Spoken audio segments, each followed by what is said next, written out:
your favorite song by M. Jayachandran? Jayachandran സാറിൻ്റെ കുറേ പാട്ടുകൾ എനിക്ക് ഇഷ്ടമുള്ളതുണ്ട്. ഓഫ് കോഴ്സ് മയങ്ങിപ്പോയി ആണെങ്കിലും മെല്ലെയാണെങ്കിലും രാഖിൽ തന്നെ ആണെങ്കിലും ഒരുപാട് പാട്ടുകൾ. പക്ഷേ ഞാൻ എന്താ പറയുക, വളരെ ഇപ്പം ഞാൻ വേറെ ഏത് പാട്ട് പറഞ്ഞു കഴിഞ്ഞാലും അതിൽ കുറച്ചൊരു കള്ളത്തരം ഉണ്ടായിരിക്കും. എനിക്ക് പേഴ്സണലി ഭയങ്കര അടുപ്പമുള്ള, എനിക്ക് പ്രൊഫഷണലായിട്ടാണെങ്കിലും പേഴ്സണലായിട്ട് ഒരുപാട് സന്തോഷം കൊണ്ടുവന്ന പാട്ടാണ് സെല്ലുലോയിഡിൽ ഏനുണ്ടോടി അമ്പിളിച്ചന്തം. I am very thankful to M Jayachandran sir അങ്ങനെ ഒരു പാട്ട് തന്നതിൽ കമൽ സാറിനോട്. അപ്പം ആ പാട്ട് തന്നെയാണ് എൻ്റെ ഇഷ്ടപ്പെട്ട പാട്ട്. Okay. ഏനിതൊന്നും അറിഞ്ഞതേയില്ലേ പുന്നാര പൂങ്കുയിലേ, ഏനേനോ നേനേനോ നേനേനേനോ, ഏനേനോ നേനേനോ നേനേനേനോ, ഏനേനോ നേനേനോ നേനേനോ നേനേനോ, ഏനോ ഏനോ നേനേനോ. ഏനുണ്ടോടി അമ്പിളിച്ചന്തം, ഏനുണ്ടോടി താമരച്ചന്തം, ഏനുണ്ടോടി മാരിവിൽ ചന്തം, ഏനുണ്ടോടി മാമഴച്ചന്തം. കമ്മലിട്ടോ പൊട്ടു തൊട്ടോ ഏനിതൊന്നും അറിഞ്ഞതേയില്ലേ പുന്നാര പൂങ്കുയിലേ. So let's go to the point where you won the Kerala State Film Award. Immediate reaction എന്തായിരുന്നു? അതായത് ഇപ്പോൾ ഇത് ടി വിയിൽ കണ്ടു.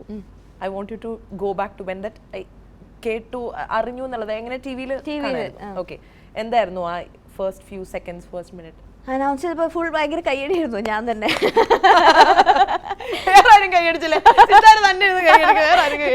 ഞാനും എൻ്റെ ഹസ്ബൻഡും കൂടെ ഉണ്ടായിരുന്നേ.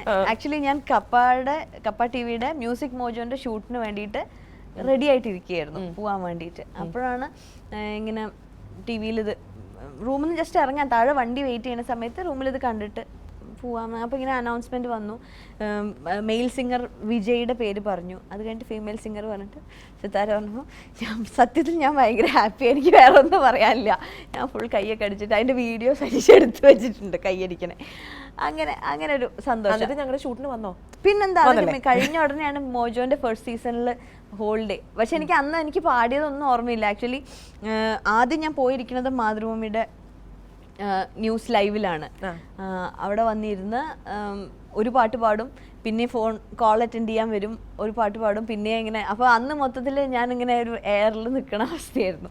ഭയങ്കര സന്തോഷമായിരുന്നു. ഇപ്പോൾ ആലോചിക്കുമ്പോഴും അത് എത്രമാത്രം ഇമ്പോർട്ടൻ്റ് ആണെന്നുള്ളത് അത് പറഞ്ഞു കഴിഞ്ഞപ്പോഴും അതിങ്ങനെ അതിൻ്റെ ഒരു ഓഫ് കോഴ്സ് സ്റ്റേറ്റ് അവാർഡ് പോലെ വിലപ്പെട്ടൊരു അവാർഡാണ് എന്നുള്ളത് നമ്മളിങ്ങനെ കാണുന്നല്ലേ ഉള്ളൂ. അത് കിട്ടുമ്പോൾ അത് എത്രമാത്രം സന്തോഷം കൊണ്ടുപോകുന്നുള്ളത് ഈ സമയം വരെയും ഞാൻ എക്സ്പീരിയൻസ് ചെയ്യുന്നുണ്ട്. No, I know, like ഒരു award, like it's not just that, but you've run the Mirchi award കിട്ടിയിട്ടുണ്ട്. അങ്ങനെ ഒരുപാട് awards കിട്ടിയിട്ടുണ്ട് അല്ലേ? Accolades is very very how people appreciate that you're doing a great job. പിന്നെന്താ, ഞാൻ ഈ പെർട്ടിക്കുലർലി ഈ ഒരു സോങ്ങിനെ പറ്റി പറയുകയാണെങ്കിൽ അതിന് മുമ്പ് ഞാൻ കുറേ പാട്ടുകൾ പാടിയിട്ടുണ്ട്. എൽസമ്മയിലെ പാട്ട്, ട്രാഫിക്കിലെ, മേരിക്കുണ്ടൊരു കുഞ്ഞാടിലെ. ഇപ്പോൾ നേരത്തെ പറഞ്ഞ മാതിരി ഇതൊക്കെ പാടിയിരിക്കുന്നത് ഓരോ തരത്തിലുള്ള പാട്ടുകളായിരുന്നുകൊണ്ട് തന്നെ ഇപ്പം ഞാനാണിത് പാടിയതെന്ന് എനിക്ക് പറയാനുള്ളൊരു സ്പേസും ഓപ്പർച്യൂണിറ്റിയും കിട്ടുന്നത് സെല്ലുലോയിഡിൽ ഈ സോങ്ങിന് ശേഷമാണ്. I've also read somewhere or you have said that ഒരു കല്യാണം കഴിഞ്ഞ ഒരു പീരീഡ് കഴിഞ്ഞിട്ടാണ് എനിക്ക് ഒരുപാട് നല്ല പ്രോജക്ട്സ് വന്നിട്ടുണ്ട് അല്ലേ? So that's where I was coming to the Lucky Charm എന്നുള്ള ഒരു പാട്ടിലേക്ക് അല്ലേ? ഞാൻ ആക്ച്വലി അതിശയനിലാണ് ആദ്യം പാടണേ, കാവ്യയ്ക്ക് വേണ്ടിയിട്ട്. പമ്മി പമ്മി വന്നേ കമ്മി തിന്നു നിന്നേ കള്ളക്കണ്ണനായവനാരാടാ, ഓഹോ അമ്മി കല്ലെറിഞ്ഞേ മണ്ടയ്ക്കൊന്നു കൊണ്ടേ. അൽഫോൻസ് ചേട്ടൻ്റെ പാട്ട് ഇങ്ങനെയുള്ള. അത് കഴിഞ്ഞിട്ട് കുറേ കഴിഞ്ഞിട്ട് 2008 ഞാൻ ഗുലുമാലിൽ പിന്നെ കിലുക്കും കിളി ചിലയ്ക്കും ചിലമ്പൊലിയില്ല കയ്യിൽ തരിവളയില്ല. അത് മനു രമേശൻ ആയിരുന്നു മ്യൂസിക് ഡയറക്ടർ. അതൊരു 60s ഒരു ഡിസ്കോത്തിക് കൈൻഡ് ഓഫ് അങ്ങനത്തെ ഒരു പാട്ടാണ്. അതിന് ശേഷമാണ് പിന്നെ പാട്ടുകൾ കുറച്ചും കൂടി. അപ്പോൾ ഈ ആദ്യത്തെ ഫിലിമൊക്കെ പാടുമ്പോൾ ഞാൻ പഠിച്ചുകൊണ്ടിരിക്കുകയായിരുന്നു, +2 കഴിഞ്ഞിട്ടുള്ളൂ. പിന്നെ ഗ്രാജുവേഷൻ കഴിഞ്ഞു, പോസ്റ്റ് ഗ്രാജുവേഷന് ജോയിൻ ചെയ്ത് കഴിഞ്ഞപ്പം മാരേജ് കഴിഞ്ഞു. അതിന് ശേഷമാണ് ആക്ച്വലി പിന്നെയും കുറേ കൂടി പാടി തുടങ്ങിയത്. പാട്ട് എപ്പോഴും എന്താ പറയുക, എൻകറേജ്മെൻറ്റ് എപ്പോഴും വീട്ടിൽ നിന്ന് പേരൻസിൻ്റെ ഒരു ഫുൾ എഫേർട്ടാണ് സത്യത്തിൽ. ഞാൻ എന്തെങ്കിലും പഠിച്ചിട്ടുണ്ടെങ്കിൽ അത് മുഴുവനും അച്ഛൻ്റെ അമ്മയുടെയും. അത് പിന്നെ മാരേജിന് ശേഷവും ആ ഒരു എന്താ പറയുക, ആ ഒരു സ്പീഡ്, ആ ഒരു പേസ് നഷ്ടപ്പെടാണ്ട് സജീഷിൻ്റെ വക വേറൊരു പുഷും കൂടി അത് ഡെഫിനറ്റ്ലി ഫിലിമിൽ ഇത്രയും പാടാൻ, നമ്പർ ഓഫ് സോങ്സ് ഒക്കെ പാടാൻ ഭയങ്കര കാരണമായിട്ടുണ്ട്. ഹി അക്കംപനീസ് യു എവ്രിവെയർ അല്ലേ? കുറെ ഫോട്ടോഗ്രാഫ്സ് ഞാൻ കണ്ടു ഫേസ്ബുക്കിലും മറ്റും. ഒരുപാട് പുള്ളി കൂടെ വരികയും എൻകറേജ് ചെയ്യുകയും ചെയ്യും. തീർച്ചയായിട്ടും. അത് പഠിക്കുന്ന സമയത്തും എക്സ്ട്രാ കാരിക്കുലർ ആക്ടിവിറ്റീസ് കുറേ ഉണ്ടായിരുന്നു. അവരുടെ ഒരു സജീഷ് ഡോക്ടറാണ്, കാർഡിയോളജിസ്റ്റ് ആണ്. അപ്പം പഠിക്കുന്ന സമയത്താണെങ്കിലും വേറെ കുറേ നാടകമാണെങ്കിലും എഴുത്താണെങ്കിലും ഒക്കെ ഉണ്ടായിരുന്നു. അപ്പോൾ അതൊക്കെ ഈ ജോലിയുടെ ഭാഗമായിട്ട് പിന്നെ കണ്ടിന്യൂ ചെയ്യാൻ പറ്റും. ഇപ്പോൾ പറയുന്നത് എന്താ വെച്ചാൽ പുള്ളിയുടെ ലിഷർ എന്ന് പറയുന്നത്, അല്ലെങ്കിൽ സമയം ഫ്രീ ആയിട്ട് കിട്ടുന്നത് എൻ്റെ കൂടെ വരുമ്പോഴാണ്. കുറച്ചൊന്ന് റെസ്റ്റ് എടുക്കാൻ പറ്റുന്നതും, പാട്ട് കേട്ടിരിക്കാം, ഫ്രീ ആയിട്ട് വായിക്കാൻ സമയം കിട്ടും, അങ്ങനെ. അപ്പോൾ അതുകൊണ്ട് ഒരു വർക്കിംഗ് പാറ്റേൺ ഒക്കെ അതിനനുസരിച്ചിട്ട് ഡിസൈൻ ചെയ്തിരിക്കുകയാണ്. വർക്ക് ചെയ്യുമ്പോൾ ഒരുമിച്ച് കുറച്ച് വർക്ക് ചെയ്യും, എന്നിട്ട് കുറച്ച് ഓഫ് എടുത്തിട്ട് ഞങ്ങളുടെ യാത്രകൾ ആ രീതിയിൽ. ഇത്രയും ലവിങ് കെയറിംഗ് ആയിട്ടുള്ള ഒരു ഹസ്ബൻഡിന് വേണ്ടി ഒരു പാട്ട് പാടോ, ഒരു സംതിങ് റിയലി റൊമാൻറ്റിക് സജീഷിന് വേണ്ടിയിട്ട്? അംഷാ നിങ്ങൾ ഒരുപാട് പാടി കൊടുത്തിട്ടുണ്ടോ? അല്ല, പാത്രമൊന്നും പാടി കൊടുക്കാറില്ല. അന്ന് പിന്നെ ഇത് ആദ്യമായിട്ട് പാടിക്കോ. ഞാൻ വീട്ടില് വെറുതെ പാടുന്നത് വളരെ കമ്മിയാണ്. പാട്ട് ഒരുമിച്ച് ഞങ്ങൾ കേൾക്കാറുണ്ട്, നല്ല ആൾക്കാർ പാടിയ പാട്ടുകൾ. കാതോടു കാതോരം തേൻ ചോരുമാമന്ത്രം ഈണത്തിൽ നീ ചൊല്ലി വിഷുപക്ഷി പോലെ. ഇതാണ് സജീഷിന് ഇഷ്ടപ്പെട്ട പാട്ടുകളിലൊന്ന്. കേട്ടിട്ടുണ്ടാവുമായിരിക്കും.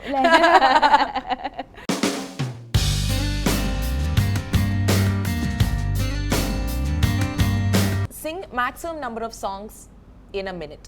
വാസന്ത പഞ്ചമി നാളിൽ താനേ തിരിഞ്ഞും മറിഞ്ഞും തൻ താമരമെത്തയിലുരുണ്ടും അസ്തമന കടലിന്നകലെ തളിരിട്ട കിനാക്കൾ തൻ താമരമാല വാങ്ങാൻ മാനത്തെ മഴമുകിൽ മാലകളെ ശാരികേ ശാരികേ പൊന്നുരുകും പൂക്കാലം നിന്നെ കാണാൻ കാതോടു കാതോരം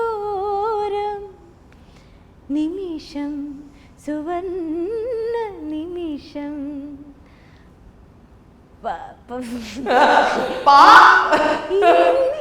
Stop. Oh my god. So another side of you is East Raga. അല്ലേ? അതിൻ്റെ ഗെറ്റപ്പ് തന്നെ കംപ്ലീറ്റ്ലി ഡിഫറെൻ്റ് ആയിരുന്നു സിത്താരയുടെ. എനിക്ക് ഭയങ്കര ഇഷ്ടപ്പെട്ട ഒരു ലുക്കാണ്, സ്കേർട്ടും വലിയ പൊട്ടൊക്കെ തൊട്ടിട്ട്. അപ്പോൾ ഇന്ന് ഞാൻ തൊടാൻ പറഞ്ഞപ്പോൾ എന്നോട് പറഞ്ഞു അത് ഞാൻ സ്റ്റേജ് ഷോയിൽ മാത്രമേ വലിയ പൊട്ട് തൊടാറുള്ളൂ, അത് ഈ സ്റ്റേജിൽ നിന്ന് അങ്ങ് ഓഡിയൻസ് വരെ കാണണ്ടേ പൊട്ടോട്ടിരിക്കുന്നത്, അത് വേണ്ടിയിട്ടാണോ? But it's really nice. Tell me something more about east raga. East Raja is എന്താണ്, ഒന്നുമില്ല, അതൊരു എനിക്ക് ഫീമെയിൽ സോങ്സ്, ഫെമിനീൻ സോങ്സ്, അതാണ് അതിൻ്റെ ഒരു എന്താ പറയുക, അതിൻ്റെ ഒരു തീം എന്ന് പറയുന്നത് soulful she songs from the east എന്നാണ്. അപ്പം നമുക്ക് കുറേ പാട്ടുകൾ ഇപ്പം ഞാൻ ഗസൽ കൺസേർട്ട്സാണ് ലൈവ് കുറച്ചധികം ചെയ്തിട്ടുള്ളത്. അപ്പോൾ അപ്പോഴും എനിക്ക് തോന്നിയിട്ടുള്ളത് അതിൻ്റെ അകത്തും റിക്വസ്റ്റ് ആണെങ്കിലും ഇപ്പം ഫർമായിഷിൻ്റെ ഒരു സെഗ്മെൻറ്റ് വരുമ്പോഴെല്ലാവർക്കും നമ്മളുടെ ഇവിടെ പോപ്പുലർ ആയിട്ടുള്ള പുരുഷ ശബ്ദങ്ങളിൽ വന്നിട്ടുള്ള പാട്ടുകളാണ് കൂടുതലും ചോദിച്ച് കേൾക്കാറ്. അപ്പോൾ ഒരുപാട് ഫീമെയിൽ സോങ്സ് വേറെ ഉണ്ട്. ഇപ്പം പാകിസ്ഥാനി സോങ്സ് ആണെങ്കിലും ഗസൽസ് ആണെങ്കിലും ഇന്ത്യൻ സോങ്സ് ആണെങ്കിലും അങ്ങനെ നമ്മളുടെ ഇവിടെയൊക്കെ തന്നെ ട്രഡീഷണൽ ഫോക്ക് സോങ്സ് ഒക്കെ അങ്ങനെയൊക്കെ. അപ്പം എന്താ പറയുക, മുഴുവനായിട്ടും ഇത് ഫീമെയിൽ വോയിസിൽ വന്ന പാട്ടുകൾ എന്ന് മാത്രമല്ല, സോങ്സ് വിത്ത് ഫെമിനീൻ തീം അങ്ങനെയും കൂടി നാടൻ പാട്ടുകളിലൊക്കെ ഒരുപാട് അത്തരം പാട്ടുകൾ ഉണ്ടായിരിക്കും. അപ്പം അതൊക്കെ കൂടി ചേർത്ത് വെച്ചിട്ട് പാടണം എന്നല്ല. ആക്ച്വലി ഇതിൻ്റെ ഒരു ബേസിക് ഐഡിയ വരാൻ കാരണം മ്യൂസിക് മോജോ സീസൺ 2 ആണ്. ഡെഫിനറ്റ്ലി മോജോ സീസൺ 2 ചെയ്തപ്പോൾ ഞാനിങ്ങനെ സോങ്സ് ഏത് സെലക്ട് ചെയ്യുന്ന നോക്കിയപ്പോൾ ഞാൻ വെച്ചാൽ എന്തെങ്കിലും ഒരു എൻ്റെ മനസ്സിൽ തന്നെ ഒരു ഫോക്കസ് വേണമല്ലോ, ഇന്ന രീതിയിൽ പാട്ടുകൾ ചൂസ് ചെയ്യാമെന്ന് പറഞ്ഞിട്ട് ഇങ്ങനെ സെലക്ട് ചെയ്യാൻ തുടങ്ങി. ഫീമെയിൽ സോങ്സ്, ഫെമിനീൻ സോങ്സ്, അങ്ങനത്തെ സുലോചന, KPSC സുലോചന അമ്മ, AP കോമളമ്മ, ജിക്കി മാം, പിന്നെ പിന്നെ അങ്ങോട്ട് പോയി കഴിഞ്ഞാൽ നിറയെ പാട്ടുകാർ, ആബിദ പർവീൻ, ബേഗം അക്തർജി, നയ്യ റനൂർ, മുനി ബേഗം, അങ്ങനെ ഒരു കളക്ഷനാണ് പാടിയിരുന്നത് ഞാൻ മോജോയിൽ. അത് ചെയ്തപ്പോൾ വർക്ക് ചെയ്തപ്പം ആക്ച്വലി അന്ന് കൂടെ എല്ലാവരും ആർട്ടിസ്റ്റുകളൊക്കെ ഒരുമിച്ച് നിന്ന് വർക്ക് ചെയ്യുമ്പം ഈ ഒരു പാട്ട് ഉണ്ടായി വരണ, ഒരു പുതിയ ഫോമിലേക്ക് ഉണ്ടായി വരണതിൻ്റെ ഒരു രസം അവിടുന്ന് ശരിക്കും അറിയാം നമുക്ക്, മോജോയിൽ വർക്ക് ചെയ്യുമ്പോൾ പ്രത്യേകിച്ചും. അപ്പം ഇപ്പോൾ ഒരു പാരലലി സ്പേസ് ഉണ്ടായിരിക്കുകയാണല്ലോ ഫിലിമിന് പുറത്തേക്കും പാട്ടിനെ പ്രസൻറ്റ് ചെയ്യാൻ. അപ്പം ഞങ്ങൾക്ക് തോന്നി ഇത് ലൈവായിട്ട് ചെയ്താൽ എങ്ങനെ ഉണ്ടായിരിക്കും. അപ്പം അതിനെപ്പറ്റി ഒരു ആലോചന വന്നു. അങ്ങനെ അതിൻ്റെ ഒരു ബാൻഡ് എന്നുള്ള രീതിയിൽ സെയിം ആർട്ടിസ്റ്റുകളെ വെച്ചിട്ട് സിതാർ ഉണ്ടായിരുന്നു, Sarangi, tabla, base guitar, lead, പിന്നെ ഫ്ലൂട്ട് ഉണ്ടായിരുന്നു, പിയാനോ, പിന്നെ ഫുൾ സെറ്റ് പെർക്കഷൻ ഉണ്ടായിരുന്നു. അപ്പം ഡ്രംസ് ഒക്കെ. അപ്പം എന്നാൽ പിന്നെ അത് ലൈവ് ചെയ്യാമെന്ന് വിചാരിച്ചു. അങ്ങനെ കൊച്ചിനിൽ JT പാക്കിലായിരുന്നു അതിൻ്റെ ഒരു മെയ്ഡ് ഇൻ പെർഫോമൻസ് ഉണ്ടായിരുന്നത്. അതാണ് ഈ struggle. Can you sing me a song from one of those? ഞാൻ കോൺസർട്ടിന് വന്നില്ല. അമ്പിളിപ്പൂവുകൾ കണ്ടില്ല കേട്ടില്ല, കമ്പിളിക്കാർമുകിൽ വന്നില്ല പെയ്തില്ല, കാഞ്ഞങ്ങാട്ടേക്കല്ല കാനത്തൂരേക്കല്ല, സ്നേഹനദി നീന്തിപ്പോയി പിറാവ്. അമ്പിളിപ്പൂവുകൾ കണ്ടില്ല കേട്ടില്ല, കമ്പിളിക്കാർമുകിൽ വന്നില്ല പെയ്തില്ല. അത് പാരീസ് ചന്ദ്രൻ എന്ന് പറഞ്ഞ അദ്ദേഹത്തിൻ്റെ മ്യൂസിക് ഡയറക്ഷനിലാണ് പാട്ട് വന്നത്. കുരിപ്പുഴ സാറിൻ്റെ ആയിരുന്നു എൻ്റെ വരികൾ. സോ സിതാരയുടെ ഇത്ര അധികം വിശേഷങ്ങളും അതേപോലെ തന്നെ ഇത്രയും ബ്യൂട്ടിഫുൾ ആയിട്ടുള്ള സോങ്സ് കേൾക്കാനായിട്ട് ഞങ്ങൾക്ക് ഒരു ഹാഫ് ആൻ അവർ മാത്രം പോരാ സ്റ്റാർ ജാമിൻ്റെ. തീർച്ചയായിട്ടും ഞങ്ങൾ വീണ്ടും ഒരു സെക്കൻഡ് എപ്പിസോഡിലേക്ക് ഇത് പോകുന്നതായിരിക്കും. Right? So be with us. Yeah. And I'm sure all of you want to hear so many more songs and Sitarade very beautiful face and her personality. So stay tuned for next week's Star Jam. ഏനിതൊന്നും അറിഞ്ഞതേയില്ലേ പുന്നാര പൂങ്കുയിലേ, ഏനേനോ നേനേനോ നേനേനേനോ, ഏനേനോ നേനേനോ നേനേനേനോ, ഏനേനോ നേനേനോ നേനേനോ നേനേനോ, ഏനോ ഏനോ നേനേനോ. ഏനുണ്ടോടി അമ്പിളിച്ചന്തം, ഏനുണ്ടോടി താമര